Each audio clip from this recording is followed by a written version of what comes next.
বিপুল পরিমাণে গাঁজা সহ গ্রেফতার দুই যুবক। উদয়পুর রেল স্টেশন চত্বর থেকে ধৃতদের পুলিশ রিমান্ডে আদালতে পাঠানো হয়েছে। জানা গেছে গোমতী জেলার উদয়পুর রেল স্টেশনে বিপুল পরিমাণে গাঁজা সহ দুই যুবককে গ্রেফতার করা হয়।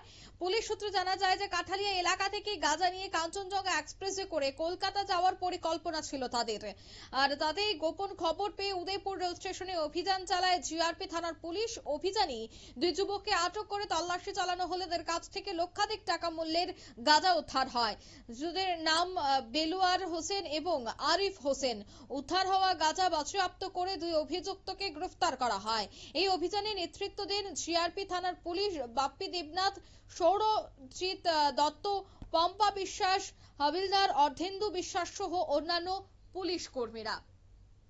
এ বিষয়ে যারা তাদেরকে গ্রেফতার করা হয়েছে তাদেরকে বক্তব্য শোনাবো।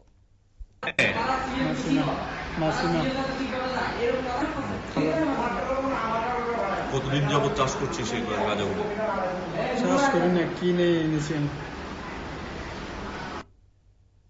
আপনারা শুনলেন, অর্থাৎ অভিযোগে নেতৃত্ব দেন জিআরপি থানার পুলিশ বাপ্পি দেবনাথ, সুরজিৎ দত্ত, পম্পা বিশ্বাস এবং হাবিলদার অর্ধেন্দু বিশ্বাস। এই ঘটনা তদন্ত করছে জিআরপি থানার পুলিশ। উদ্ধার হওয়া গাঁজার উৎস এবং এই চক্রের সঙ্গে আর কেউ জড়িত রয়েছে কিনা তা খতিয়ে দেখা হচ্ছে। এই মুহূর্তের সংবাদ এ পর্যন্ত। আমাদের পরবর্তী নিউজ আপডেট দেখার জন্য অবশ্যই চোখ রাখবেন শুধুমাত্র নিউজ ভ্যানগার্ডের পর্দায়। ধন্যবাদ।